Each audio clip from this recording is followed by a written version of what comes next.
यीशु सहाय, praise the Lord. Bible में से आज हम जीवन के 7 महापाप या 7 डेडली सीन्स के बारे में हम चर्चा करेंगे। एक व्यक्ति है जिसका नाम इबाग्रियुस पेंटिकोस है, जिन्होंने बाइबल में से ऐसे पापों को चयन किया जो कि व्यक्ति को स्वर्ग जाने से रोकता है और वो नरक की ओर उसे ढकेलता है। पोप ग्रेगोरी ने इन लिस्ट को कंफर्म किया और उन्होंने संशोधन किया और इसके नाम से बुक्स ऑफ है, इसके नाम से मूवी भी बना हुआ है, जिनको कि हम अपने संडे स्कूल के दिनों में हृदय दर्पण के पुस्तक में भी हम पढ़ने पाते हैं, जिनमें एक एक पाप को एक पशु के साथ में जोड़ा गया है, चिन्हित किया गया उसी के रूप में। और व्यक्ति के जीवन में यदि वो पाप हो तब वो कैसे दिखता है परमेश्वर की दृष्टि में, इसके बारे में हम उन पापों का चर्चा करेंगे। सबसे पहली पाप जो है घमंड या प्राइड, जो कि मोर पक्ष के साथ में उसका जोड़ा गया है। मोर का पंख और उसका पूंछ जो होता है, जिनके कारण से उनमें घमंड भरा होता है। कहा जाता है उसमें 100 प्रकार की घमंड भरा हुआ होता है और घमंड मनुष्य के जीवन के लिए पतन का कारण है। यिर्मयाह 9 अध्याय 23 और 24 पद में और नीति वचन 16 अध्याय 18 पद के अनुसार हम जानते हैं घमंड पतन की ओर ले जाता है। लूसीफर के जीवन में देखिए, जब उतना सुंदर था, बुद्धिमान था, परमेश्वर के सामने वो रहा करता था, परमेश्वर की आराधना करने का लीडिंग करता था, परंतु परमेश्वर की महिमा करने के बजाय खुद का महिमा चाहा, खुद ईश्वर बनना चाहा और इस कारण से गर्भ से फूल गया और परमेश्वर ने उसे गिरा दिया पृथ्वी पर। और वो और उसके अनुयायी एक दिन नरक में डाले जाएंगे, ये कन्फर्म है। और जितने कोई इस प्रकार की घमंड में बने रहे उनका भी यही हाल होने वाला है। मैं एक व्यक्ति के विषय में पढ़ रहा था जिसका नाम है टैनक्रेडो नेवेस, जो कि ब्राज़ील देश का राष्ट्रपति होने वाला था। और उन्होंने कहा यदि मैं 5 लाख का वोट पा जाऊं तो राष्ट्रपति होने से कोई नहीं रोक सकता। जब 5 लाख का वोट पा गया उसके बाद में उसके मन में ख्याल आया, अब तो मुझे ईश्वर भी राष्ट्रपति बनने से, प्रेसिडेंट बनने से नहीं रोक सकता। और अचानक से उसका तबीयत खराब हो गया। कल का समय में यदि उनको शपथ लेना था प्रेसिडेंट के लिए, आज ही का दिन में उसका मृत्यु हो जाती है और वह बनने से चूक जाते हैं। यानी कि परमेश्वर के विरोध में हम कहेंगे, घमंड से भर जाएंगे।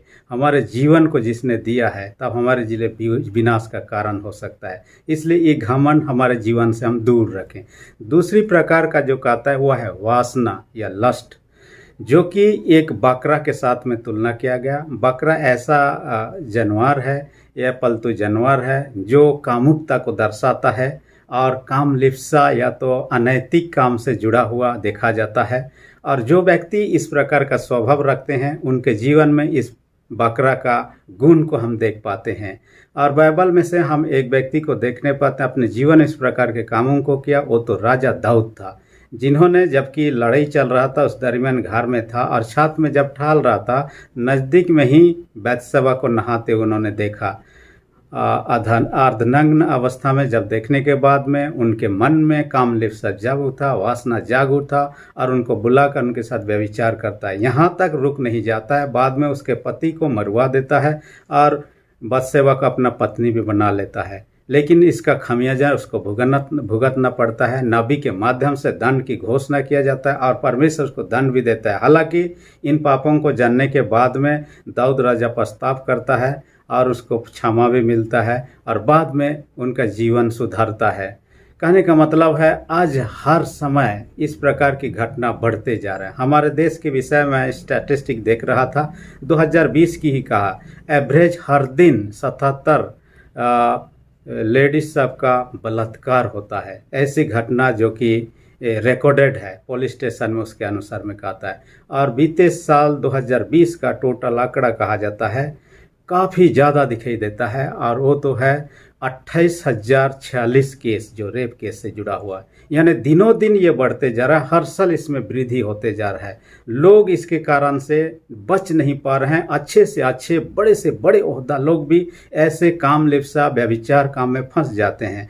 मैं डोनाल्ड ट्रंप जो पूर्व अमेरिका राष्ट्रपति, उसके बारे में मैं पढ़ रहा था। उसके जीवन 1970 के बाद में हम देखेंगे, लगभग 25 ऐसे एलिगेशन लगाया गया कि रेप केस से जुड़ा हुआ। हालांकि उनमें से कितना साबित हुआ नहीं हुआ अलग बात है, परंतु उनके साथ में ये जुड़ा गया कि इतने वह व्यभिचार केस में लिप्त थे, इस प्रकार का उन पर एलिगेशन रहा। कुछ भी हो, लेकिन बड़े हो छोटे हमें सावधान रहना चाहिए। इसलिए दूसरा तिमुथियुस 2:22 में जवानों को कहता है ऐसे लालसाओं से, ऐसे वासनाओं से हमें क्या करना है, दूर रहना चाहिए। मत्ती 5:28 में भी ऐसा कहता है, इसलिए कि हमें दूसरों को जब बुरी नज़रों से देखने लगते हैं, काम वासना की नज़रों से देखने लगते हैं, हम उनके साथ व्यभिचार कर चुके हैं। इसलिए ऐसे सोच विचार अपने दिमाग में भी नहीं लाना है। यदि वह आता है तो जगह नहीं देना है। तीसरी प्रकार का पाप जो कहता है वो तो कहता है खाऊ या ललुपता कहता है, ग्लूटन के नाम से भी जाना जाता है। अधिक खाने पीने, नशा सेवन करने, ऐसा ये सुअर के जानवर के साथ तुलना किया गया। सुअर का नेचर ऐसे है, आप उसे नहला दीजिए फिर भी वो जाके फिर से कीचड़ में लेटने लगेगा। और इस प्रकार की परिस्थिति को उसको देखने के बाद में हम कह सकते हैं ये सटीक बैठता है। खाऊ लोग, खाने पीने पियंकर लोगों का जीवन सुअर के साथ में तुलना किया जा सकता है। ये गंदा जानवर के नाम से भी, इस्लाम धर्म में तो इसे अशुद्ध जानवर के नाम से भी, पुराना नियम में भी हम इस प्रकार की बातों को देखने पाते हैं। इस कारण से हम दानियेल के विषय में जब चर्चा करते हैं, जब उनको बंदी गृह में, बंधुए में ले लिया गया और उनको अवसर मिला कि उनको ट्रेनिंग दिया जाए और देश के अच्छे पदों में दिया जाए, तब ऐसे ऐसे खान पान जो कि उनको दिया जा रहा था उन्होंने परहेज किया। ऐसे दक मधु पीकर अपने आप को क्यों हम खाने पीने के माध्यम से अशुद्ध करें, और उन्होंने शाकाहारी सादा खाना खाना पसंद किया और इसके द्वारा से अपने आप को अशुद्ध नहीं किया। परमेश्वर उनको महान बनाया और उस देश में इस्तेमाल किया अपने महिमा के निमित्त। आज आप देखेंगे देश के क्षेत्र में देखिए, न केवल गांव देहात में छोटे लेवल पर नशा हर जगह प्रचलित है। हालांकि छोटे लोग कम दाम का नशा का इस्तेमाल करते हैं, जो बड़े बड़े लोग होते हैं वो दम किया नशा का इस्तेमाल करते हैं। आजकल देखिएगा देश में ड्रग्स पार्टी का और ऐसे छापामारी का कई न्यूज आपको मिल जाता है, जिसमें बड़े बड़े हस्ती लोग भी इसमें शामिल होने का आपको खबर मिलेगा। इसलिए हम कहते हैं इन चीज़ों से हमें दूर रहना है, जो कि हमें पतन की ओर ले जाता है और नरक की ओर ढकेलता है। चौथी जो है कहता है पाप, वो तो कहता है लालच या ग्रीड कहता है, और ये को दर्शाया गया बैंग या तो हम कहें मेंढक, उसको दर्शाया गया जो मिट्टी को चटता है, खाता है और जीवित रहता है। ये धन का ललुपता या लालच को दिखाता है। मनुष्य के जीवन में लालच बढ़ जाने के बाद में वो ऐसे कदमों को उठाता है जो कि पाप में धंसते ही चला जाता है। यहूदा इस्करियोती के साथ देखिए, उन्होंने यीशु का चेला बनकर इतने साल रहा यीशु के साथ, अंत में पैसों के खातिर यीशु को बेच डाला और लोगों ने पकड़ लिया, क्रूस काट में लटका दिया। हालांकि उसे पछतावा बाद में हुआ, लेकिन पछताव करने के बजाय आत्महत्या कर लेता है। ये लालच जो है हमें गिरा देता है। इस कारण से हमें क्या करना है, इन लालच से बचे रहना है। मैं पढ़ रहा था एक व्यक्ति के विषय में जिसका नाम है गौरव बंसल के बारे में। उन्होंने जबकि कर्जा लिया था लगभग 6 लाख रुपया और चुकाने में असमर्थ रहा, तो उन्होंने पैसों के खातिर उन्होंने एक प्लान बनाया। उस प्लान के तहत उन्होंने क्या किया, 4 लोगों को उन्होंने नियुक्त किया, हायर किया भाड़ा देकर। उनको कहते हैं सुपर किलर के रूप में जाने जाते हैं, और उनको कहा कि आप लोग मुझे मारिएगा। उन्होंने जगह समय तय कर दिया और उन्होंने बीमा करवा दिया, ताकि उस बीमा के माध्यम से उसके मरने के बाद में उसके परिवार वालों को 1 करोड़ रुपया मिल सके। और उन चारों ने उनको मारने का प्लान किया और उसमें कामयाब भी हो गए। एक पैर में लटका हुआ पाया गया, लेकिन बाद में ये लोग पकड़े गए। पकड़े जाने के बाद में पता चला कि इसने क्यों अपने जीवन के लिए इस प्रकार की योजना बन, पैसों के खातिर। आज पैसों के खातिर लोग क्या क्या करने लगते हैं। इसलिए 1 तीमुथियुस 5:6-9-10 पे कहता है, रुपयों का लालच सब प्रकार की बुराइयों की जड़ है, जिससे हमें बचे रहना चाहिए। इब्रानी 13:5 में भी ऐसी बातों को कहता है। इसलिए हमें इन लालच से बचे रहना चाहिए, जो कि हमें पाप में अंदर ही अंदर धकेलता है और नरक की ओर हम आगे बढ़ते रहते हैं।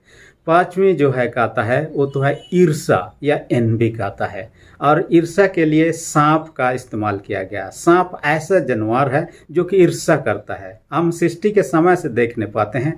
सांप तो क्या करता है, जब आदम और हवा आदन की वाटिका में आराम से सुख चैन से रह रहे थे, उनका खुशी को देख नहीं सहा और उन्होंने क्या किया, उनको पाप में गिराने का प्रयत्न किया और उनके माध्यम से उन्होंने वो फल खाया जिनको कि परमेश्वर ने मना किया था। और इस कारण से इसको उस ईर्ष्या के नाम से जाना जाता है, सांप को। ऐसी चीज हमारे जीवन में ना रहे।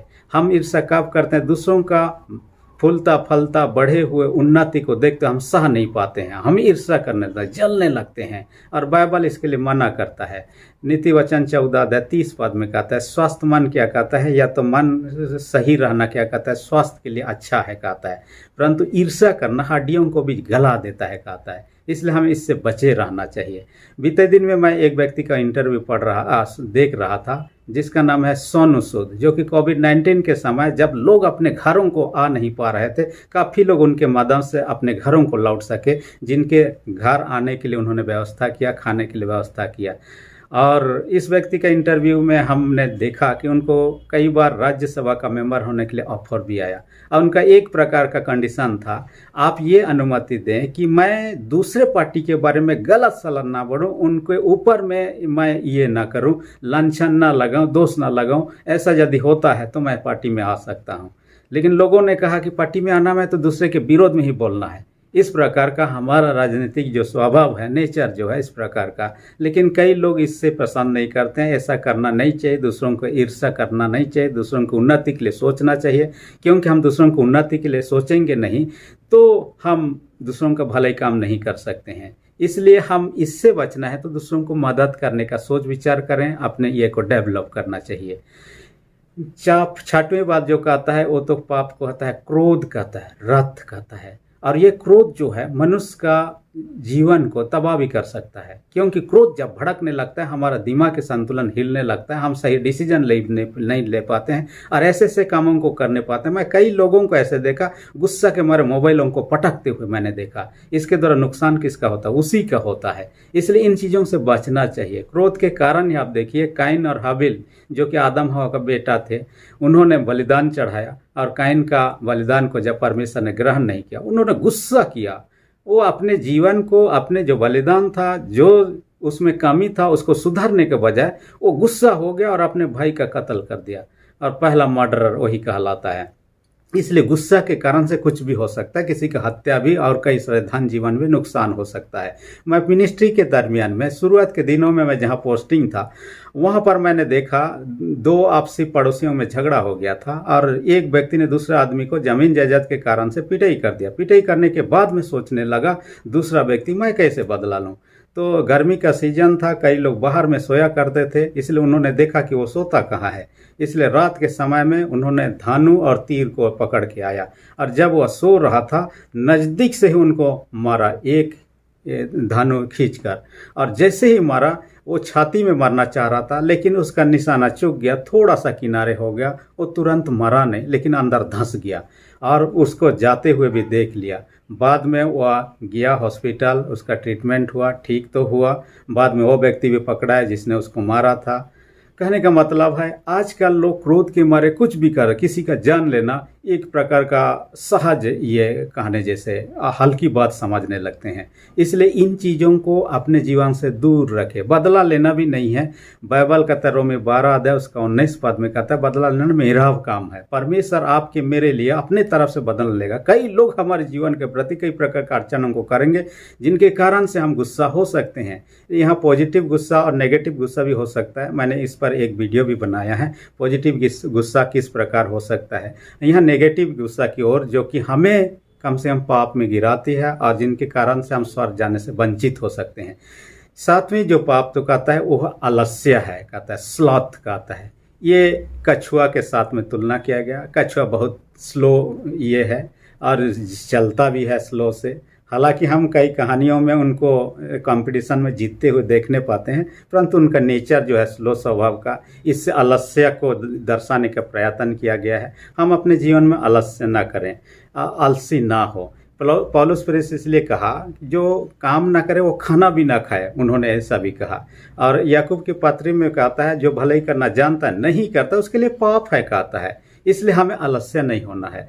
आलसी होकर हम किसी बड़े चीज़ को अचीवमेंट या हासिल नहीं कर सकते हैं। कोई पढ़ाई नहीं करेगा और सोचेगा कि मैं पास हो जाऊंगा अच्छे अंकों के साथ में, होगा नहीं। मैंने एक किताब में पढ़ा था संसार का सबसे तेज दौड़ने वाला घोड़ा के बारे में, और एक व्यक्ति ने, अमीर व्यक्ति ने उसे खरीदा, इसलिए कि उसको रेस में दौड़ाना था और जीतना था। जीतने के बाद में वो मालामाल हो सकता था, इसलिए सबसे तेज दौड़ने वाला घोड़ा को खरीद के लाया। खरीद के लाने के बाद में हर दिन उसको प्रैक्टिस कराने के बजाय में वो बहुत ही आलसी हुआ करता था, और घोड़ा को क्या करता, हर दिन दाना खिलाता पिलाता था और उसे और मजबूत और मोटा कर दिया, लेकिन कभी भी उनको दौड़ने के लिए, प्रैक्टिस के लिए लिया ही नहीं। और कई समय के बाद में जब दौड़ में शामिल होने का मौका आया, उसे दौड़ में शामिल कराया। जितने भी घोड़े थे उनमें तेज दौड़ने वाला था, परंतु उस दिन रेस में क्या हुआ, बाकी घोड़े सब आगे निकल गए, ये सबसे पीछे हो गया। बाद में अपने घर के सामने एक बोर्ड लगा दिया, संसार का सबसे धीमा दौड़ने वाला घोड़ा। असल में तेज था, परंतु उनके आलस्य के कारण से उनको प्रैक्टिस कराना था। हर दिन दौड़ता, हो सकता वो तेज दौड़ सकता, जीत भी सकता, लेकिन ऐसा नहीं हुआ। इसलिए नीति वचन 6 में आलस्य के विरोध में बोलता है, हमें ऐसी चीज़ों को अपने जीवन में स्थान नहीं देना है। आज भी यदि इन 7 प्रकार के पाप हमारे जीवन में दिखाई देता है, हम समय रहते उनको दूर करें, क्योंकि स्वर्ग जाना है, इन चीज़ों के साथ हम जा नहीं सकते हैं। मैं बीते दिन का एक घटना को बताऊंगा। एक भाई जो है, जिसका नाम है नमजन जोजो, हमने, मेरा पढ़ाई नागालैंड में जब हुआ, ग्रेजुएशन प्रोग्राम में शामिल होने के लिए कई लोगों के साथ वो भी जाना चाह रहा। उन्होंने फ़्लाइट का टिकट किया। फ़्लाइट टिकट करते समय एक मिस्टेक हो गया, उनका नाम का स्पेलिंग गड़बड़ा गया, और जब कंपनी से फ़ोन किया गया, ऐसे नाम के साथ जा सकते हैं कि जो आईडी के साथ मैच नहीं करता, उन्होंने साफ मना कर दिया, आप सुधार लीजिए और उसके बाद आप जा सकते हैं। और समय रहते उन्होंने क्या किया, अपने टिकट को सुधारा नाम के साथ में, और वहाँ जाने में सक्षम रहा। फिर से वहाँ से भी वापस आने में, आने जाने का जो फ्लाइट का ये था उसको उन्होंने सुधार लिया। यदि नहीं सुधारता, हो सकता आपको एयरपोर्ट घुसने ही नहीं दिया जाता, क्योंकि वहाँ पर ही चेकिंग पहला होता है। जब बोर्डिंग पास दिया जाता है वहाँ पर भी होता है। तो उन्होंने समय रहते अपने ये को करेक्शन कर लिया, जिनके कारण से उनका जर्नी में कोई बाधा नहीं हुआ। जहाँ जा रहा था, जाने का उनका था, वह पहुँच पाया। हम भी स्वर्ग जाना चाहते हैं, हर एक कोई भी नरक जाना नहीं चाहेगा, क्योंकि नरक में जो पीड़ा है, तड़ना है, उसको सहना कोई नहीं चाहता है। इसलिए हम स्वर्ग जाना चाहते हैं। इन चीज़ों को अपने जीवन में देखें, यदि है आज ही उनको दूर करने का प्रयत्न करें। अपने गलतियों को प्रभु के सामने मान ले, पछताव करें और प्रभु से क्षमा मांगे, और प्रभु की इच्छा अनुसार अपने जीवन को व्यतीत करें, ताकि उस स्वर्ग से हम वंचित ना हो। प्रभु आपकी हमारी सहायता अगुवाई करें। आमीन। यदि आपने अब तक मेरे चैनल को सब्सक्राइब नहीं किया, इसी घड़ी नीचे जो रेड बटन में सब्सक्राइब का बटन, उसे दबाकर सब्सक्राइब कर दीजिए, और बेल आइकन को भी दबाकर ऑल पर सेट कर दीजिए, ताकि हर हफ्ता मंगलवार, बीफे और शनिवार को जो वीडियो आते हैं उनका नोटिफिकेशन आपको समय पर मिल सके। धन्यवाद।